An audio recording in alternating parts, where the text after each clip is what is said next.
सुखदेव राजा परीक्षिताला सांगत आहेत, हे परीक्षिता, कर्म, भक्ती आणि ज्ञान या तिघापैकी कोणालाही गौण समजणे शक्य नाही, योग्य नाही. कारण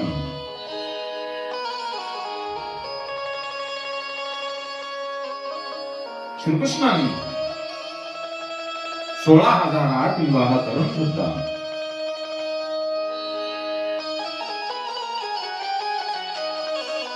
ते सर्वांची अनासक्त होते, कोठेही त्यांची आसक्ती नव्हती. कारण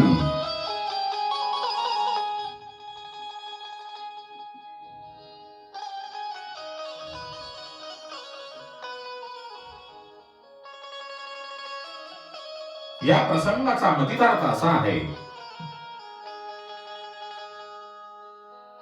तुम्ही ग्रस्ताश्रमामध्ये आल्यानंतर तुमची जी धर्मपत्नी आहे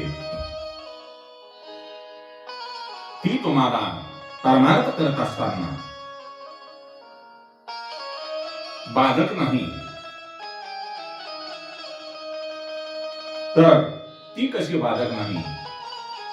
तुम्ही तिच्यामध्ये आसक्ती ठेवू नका. जर स्त्रीमध्ये आसक्ती असेल तर ती तुम्हाला बाधक असेल. सांगण्याचे तात्पर्य, पती पत्नींचे एकमेकावर प्रेम असावे, पण एकमेकाबद्दल आसक्ती असू नये. कारण आपण या पृथ्वी तलावर यात्रा करत असताना आपणाला अनेक जीव पत्नी रूपाने, पुत्र रूपाने, कन्येच्या रूपाने, आईवडिलांच्या रूपाने भेटणार आहेत. त्यांची भेट होत असते आणि त्यांचा वियोग झाल्यानंतर आपणाला दुःख होते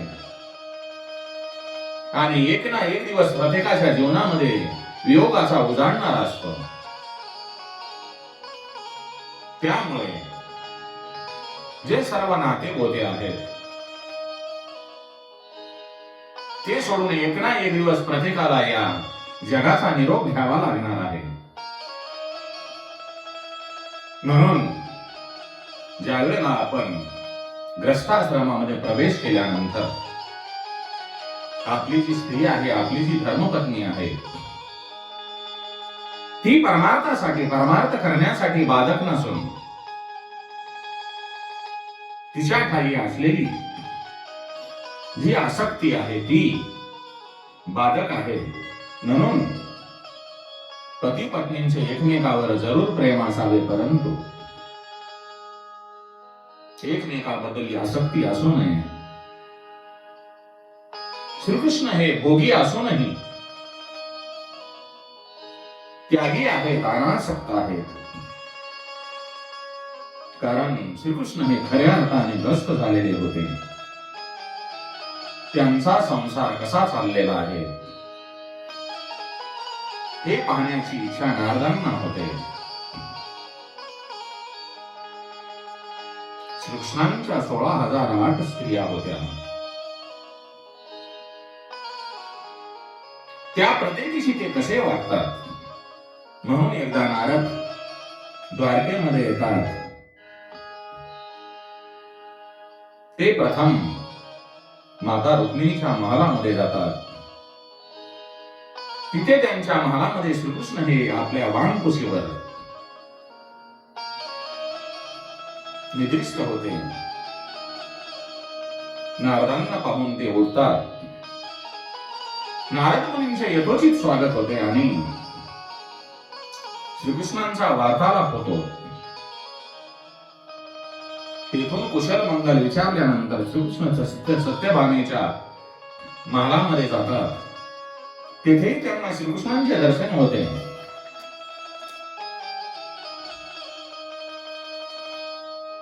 नारद मुनी हे प्रत्येक राण्यांच्या महालामध्ये गेल्यानंतर प्रत्येक ठिकाणी त्यांना श्रीकृष्णांचे दर्शन होते. प्रत्येक राण्याकडे, प्रत्येक स्त्रियाकडे कुठे जेवण करत असत, कुठं विश्रांती घेतलेले श्रीकृष्ण हे नारद मुनींना दिसतात. श्रीकृष्णांनी भौमासुराच्या बंदिवासात असलेल्या ज्या 16,000 स्त्रिया होत्या, खऱ्या अर्थाने त्यांचे पाणी ग्रहण करून त्यांचा उद्धार केला होता आणि ते प्रत्येक स्त्रियाबरोबर संसार करत होते. प्रत्येक स्त्रीला वाटत होते की श्रीकृष्णांचे माझ्यावरच प्रेम आहे. मग सुखदेवांनी राजा परीक्षितांना श्रीकृष्णांच्या पुत्राविषयी कथा सांगतात. रुक्मिणीचा पुत्र म्हणजे प्रद्युम्न, हा पूर्वाश्रमीचा कामदेव.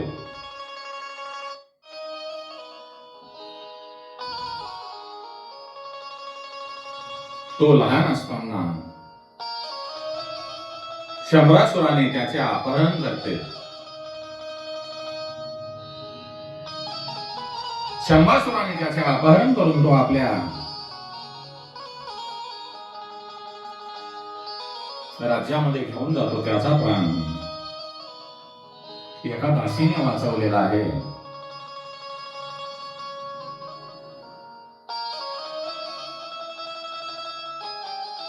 जी शंभासुराची दासी होती मायावती, तिने प्रद्युम्नाचा प्राण वाचवला. कारण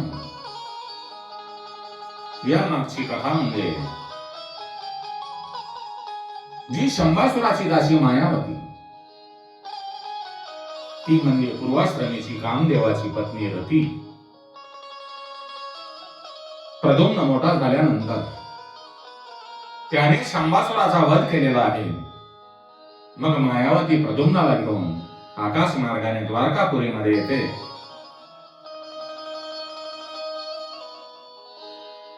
प्रद्युम्न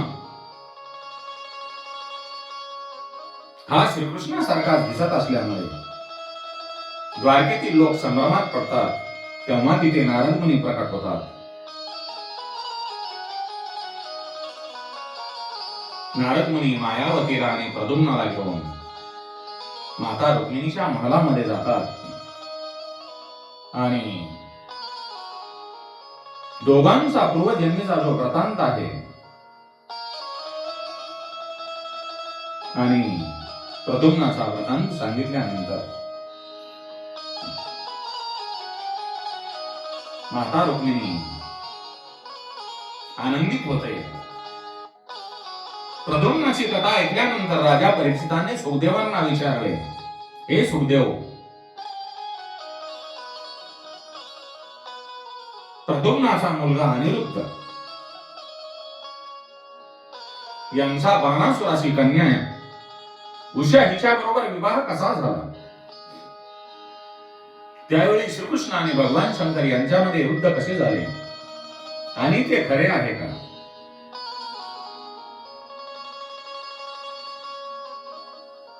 आणि अनिरुद्धाने असुर काळातल्या मुलीशी का लग्न केले?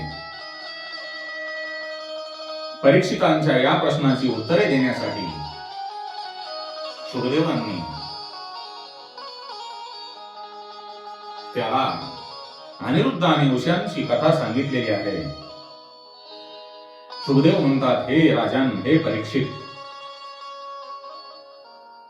बलिराजाला 100 पुत्र होते. बाणासुर हा त्यांचा सर्वात मोठा मुलगा शिवभक्त होता आणि तो सोनकपूर येथे राहत होता. त्याला 7 सहस्र म्हणजे 7,000 हात. जे हात आहेत आपले ते 7,000 होते. एकदा भगवान शिवशंकर तांडव नृत्य करीत असताना बाणासुराने त्यांना आपल्या सहस्र हातांनी वाद्य वाजवून शंकरांना प्रसन्न करून घेतले. शंकरांनी प्रसन्न होऊन त्याला वर मागायचे सांगितल्यानंतर बाणासुराने त्यांना सांगितले की शोणितपुराचे रक्षण करण्यासाठी आपण येथेच राहावे. शंकरांनी त्यांचे म्हणणे मान्य केले आणि तेव्हापासून ते त्या नगरीचे रक्षक झाले. बाणासुर भगवान शिवशंकरांना म्हणतो, हे देवादिदेव महादेव, मला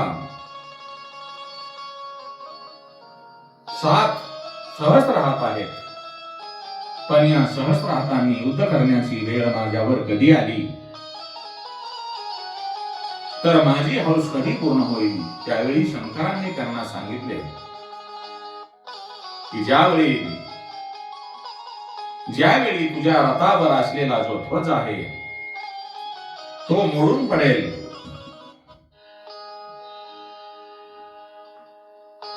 त्यावेळी माझ्यासारखा बलाढ्य योद्धा तुझा वध करेल.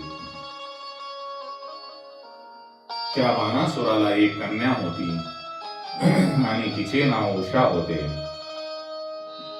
तिच्या स्वप्नामध्ये एकदा सुंदर पुरुष आल्यानंतर तिने स्वप्नामध्येच त्या राजकुमाराला आवडले. ते राजकुमार म्हणजे भगवान श्रीकृष्णांचे नातू आणि प्रद्युम्नचे पुत्र अनिरुद्ध. तेव्हा ती आपल्या दासीला म्हणते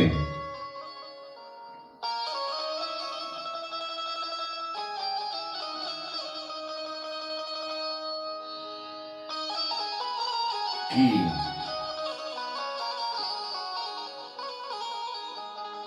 मी जो स्वप्नामध्ये राजकुमार पाहिलेला आहे तो श्रीकृष्णांचा नातू द्वारकेमध्ये आहे.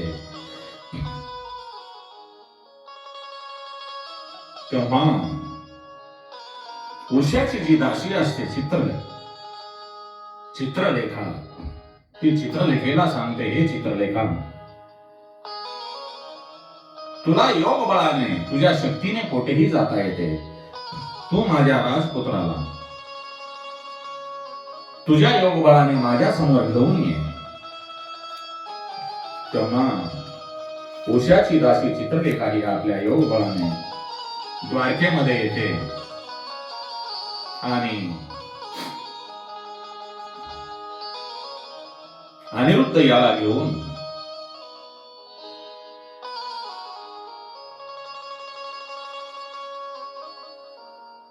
त्या राजकन्येकडे जाते.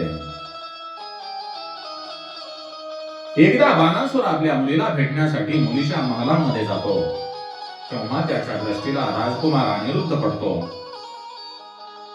अनिरुद्ध आणि बाणासुराची मुलगी एकमेकाच्या प्रेमामध्ये, खेळण्यामध्ये, बागडण्यामध्ये मग्न असताना आपली मुलगी उषा ही परपुरुषाबरोबर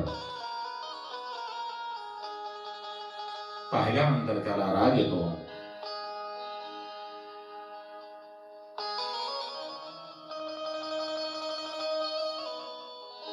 तेव्हा अनिरुद्धाचे आणि बाणासुराचे युद्ध होते. बाणासुर हा नागपाशांनी अनिरुद्धांना बांधून टाकतो. अनिरुद्ध एकाएकी नाहीसा झाला आहे. याचा द्वारकेमध्ये हाहाकार झाल्यानंतर यादव सैनिक अनिरुद्धाचा शोध घेत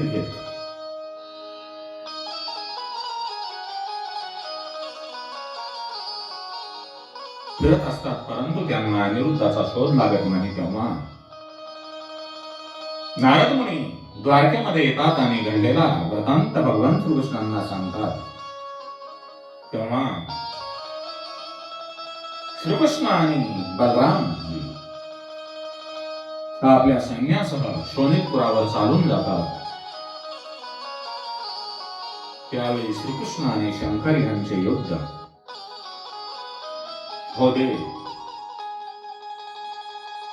दोन्ही देवांचे युद्ध चालू असताना बाणासुर श्रीकृष्णावर आपल्या सहस्र हातांनी बाण सोडतो. तेव्हा बाणासुराच्या रथावरील जी ध्वजा आहे ती मोडून पडते. तेव्हा श्रीकृष्णांनी आपल्या सुदर्शन चक्राने बाणासुराचे हात तोडून टाकलेले आहेत. आपल्या भक्ताच्या रक्षणासाठी भगवान शंकर पुढे आले असताना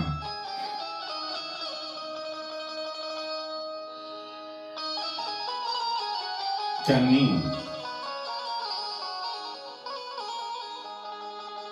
श्रीकृष्णांना विनंती करतात, हे नारायण, बाणासुर हा माझा भक्त आहे.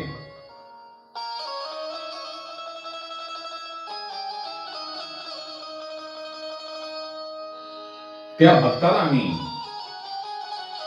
वरदान दिलेले आहे, त्यामुळे आपण त्याला जीवदान द्यावे. तेव्हा श्रीकृष्ण भगवान शंकर यांचे बोलणे ऐकून बाणासुराला मारत नाही, तो त्यांना अमर होईल असे वरदान देतात. त्यानंतर सुखदेव राजा परीक्षिताला रुक्मीचा अंत कसा झाला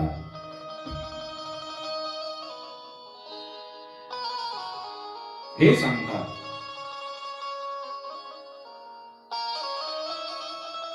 रुक्मीचा अंत म्हणजे कुसंगती आणि वरिष्ठांची कुचेष्टा यांच्यामुळे घडून आलेला आहे. बाबांनो, आपण कधीही वाईट कर्मापासून दूर राहा आणि कुणाचीही कुचेष्टा निंदा करू नका. रुक्मिणीने आपली नात रोचना हिचा विवाह अनिरुद्धाशी लावून दिला. भोजकट नगरीमध्ये हा विवाह सोहळा संपन्न झाल्यानंतर कलिंग नरेशादी गर्विष्ठ राजांनी रुक्मिणीला सांगितले की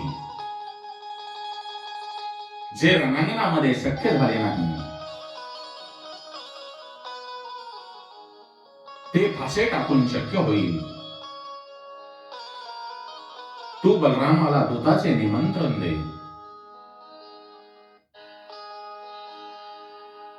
त्याला दूताची आवड असली तरी त्याला दूध खेळता येत नाही.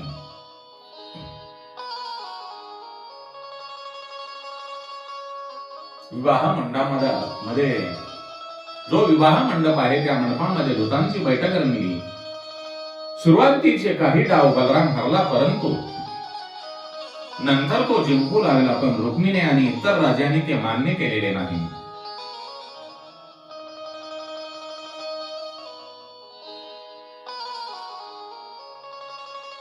आणि आरडाओरड सुरू केला. तेव्हा रुक्मी बलरामाला म्हणतो, हे बलरामजी, दूत खेळणे हे गवळ्याचे काम नाही, हे क्षत्रियांचे काम आहे. तुम्ही आपले गायी गुरे जनावरे सांभाळा. रुक्मींच्या या बोलण्यामुळे बलरामाला राग येतो आणि तो रुक्मीला ठार मारतो. बलरामांचा रुद्रावतार पाहून कलिंग नरेश आणि इतर राज्य पळून जातात, परंतु त्यांना पकडून बलरामजी पिटून काढतात.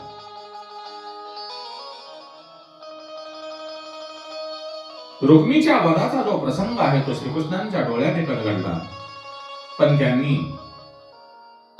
आपले मेहने असून सुद्धा कोणतीही प्रतिक्रिया व्यक्त केली नाही. तो जर चांगले झाले म्हणाला असता तर आपली पत्नी रुक्मिणीला वाईट वाटले असते, आणि वाईट झाले असे म्हणाला असता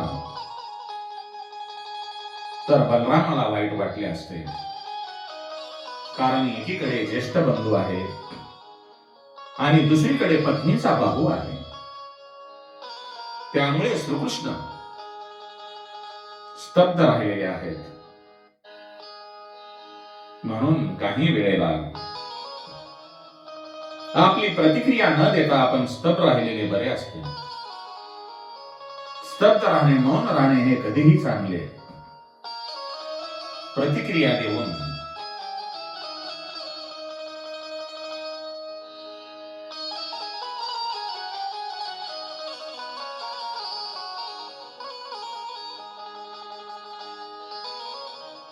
लोकांच्या नजरेसमोर डोळ्यामध्ये येण्यापेक्षा मौनी बाबा झालेले बरे आणि भगवंताचे नाम संकीर्तन केलेले बरे. म्हणून भगवंताचे नाम संकीर्तन करा.